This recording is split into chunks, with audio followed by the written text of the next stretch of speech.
Siapa di sini yang menunggu update dari kasus dugaan korupsi pengadaan Chromebook yang menjerat mantan Mendikbudristek Nadiem Makarim? Nah, pada hari ini, Selasa 23 Desember, seharusnya menjadi agenda sidang dakwaan Nadiem Tribuners yang sebelumnya ini pernah ada penundaan juga ya di Selasa 16 berlalu karena Nadiem masih di rumah sakit. Namun nyatanya Tribuners, hari ini Nadiem kembali absen karena masih harus menjalani perawatan pasca operasi. Lantas kira-kira kapan ya sidang dakwaan ini bisa terlaksana? Dari Jaksa Penuntut Umum juga menyampaikan kondisi Nadiem terkini kepada Ketua Majelis Hakim Purwanto S. Abdullah dalam sidang di Pengadilan Tipikor. Ia menjelaskan Nadiem ini memerlukan waktu selama 21 kurang lebih untuk pemulihan dan tentunya hal ini sudah sesuai berdasarkan surat keterangan dokter. Dengan demikian Tribuners, maka Nadiem ini bisa menghadiri sidang sekitar tanggal 2 Januari 2026, tetapi dari hakim ini memutuskan untuk memberikan tenggat waktu tanggal 5 Januari 2026. Selain itu, keterangan ini juga dibenarkan loh oleh pengacara Nadiem, Ari Yusuf Amir. Meski sebenarnya Nadiem ini juga menyebut segera ingin melangsungkan proses persidangan agar cepat selesai dan publik pun juga bisa segera tahu ya apa sebenarnya dakwaan pada dirinya. Nah, pada agenda yang seharusnya terjadi hari itu, Tribuners Ibunda Nadiem Makarim, Atika Al-Gadri pun turut hadir.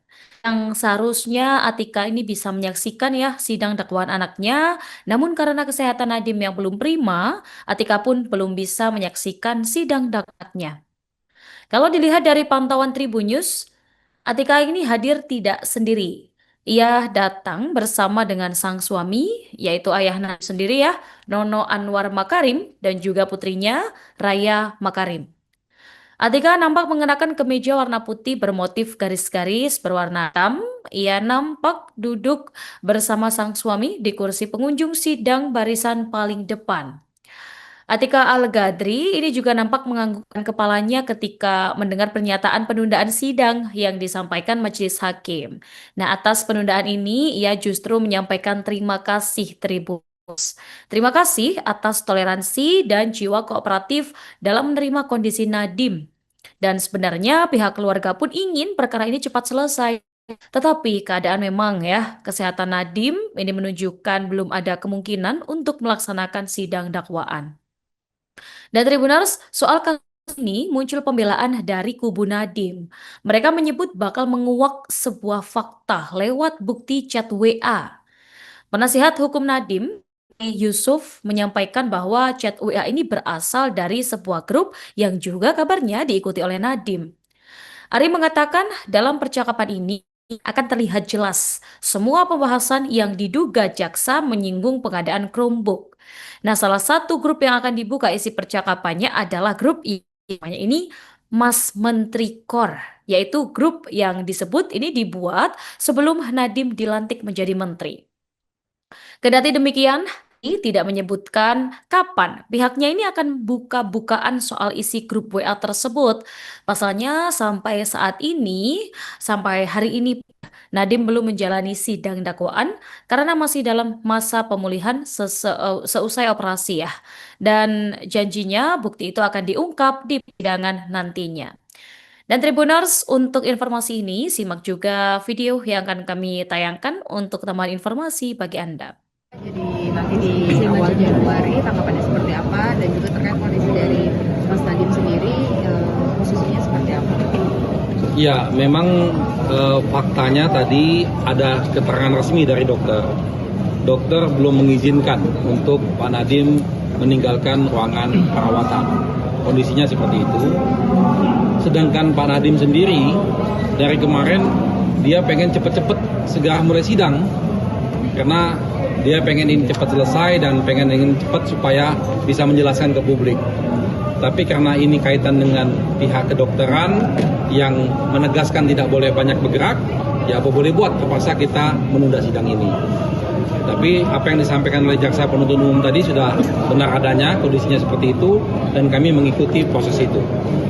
Soal pembantaran ini kan tidak dihitung dengan masa tahanannya yang dari Nadiem sendiri dengan adanya pembantaran. Ya memang konsekuensinya begitu. Jadi pembantaran ini tidak dihitung masa tahanan. Beda kalau menjadi pengalian tahanan ya.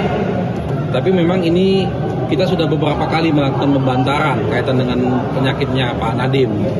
Karena memang pendarahan yang cukup akut dan memang membahayakan, jadi mau tidak mau harus kita lakukan pembantaran. Nah, sekali lagi saya tegaskan bahwa Pak Nadiem sangat ingin supaya proses persidangan ini cepat selesai dan ingin cepat hadir di sini, tapi kondisi kesehatan yang tidak memungkinkan, seperti itu. Pak Ari, itu kan sudah disebutkan kalau Mas Nadiem mengalami pendarahan. Ini terjadinya setelah operasi, sebelum operasi, atau sakit apa sih Pak Nadiem? Jauh sebelum operasi sebetulnya. Jadi sebetulnya ini penyakit lamanya dia, tapi memang semakin akut ketika dalam tahanan. Jadi dalam tahanan itulah dia sudah beberapa kali mengalami pendarahan. Ya. Pertama kali ditangani oleh dokter Yahya Sogir ini tanggal berapa, mungkin boleh dijelaskan? Kita sudah awal Desember tuh sudah mulai ya, sudah mulai ditangani dokter, yang mana sebelumnya sudah pendarahan juga tapi cukup dihandle di dalam tahanan. Baru setelah itu dibawa ke rumah sakit. Pak, sedikit berbicara soal kemarin ada sidang dakwaan ketiga terdakwa lain selain Pak Nadiem, mungkin Pak Nadiemnya ada tanggapan sendiri begitu Pak terkait dengan dakwaan dari JPU kemarin, ada sejumlah hasil.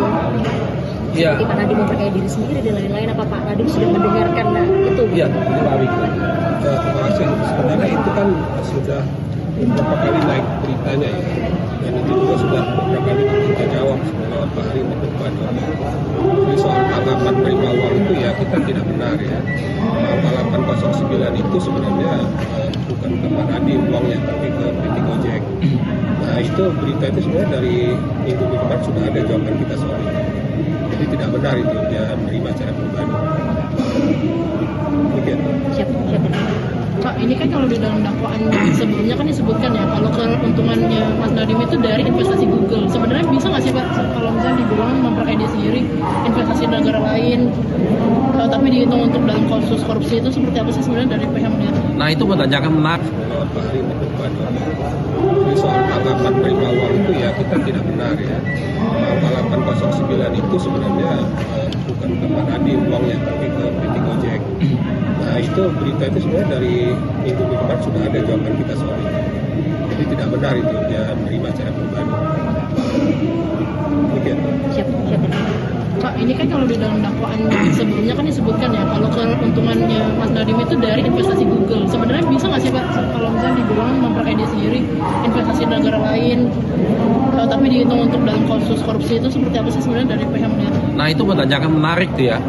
Jadi sebetulnya investasi Google ini sudah berlangsung jauh sebelum Nadiem. Download Tribun X sekarang, menghadirkan lokal menjadi Indonesia.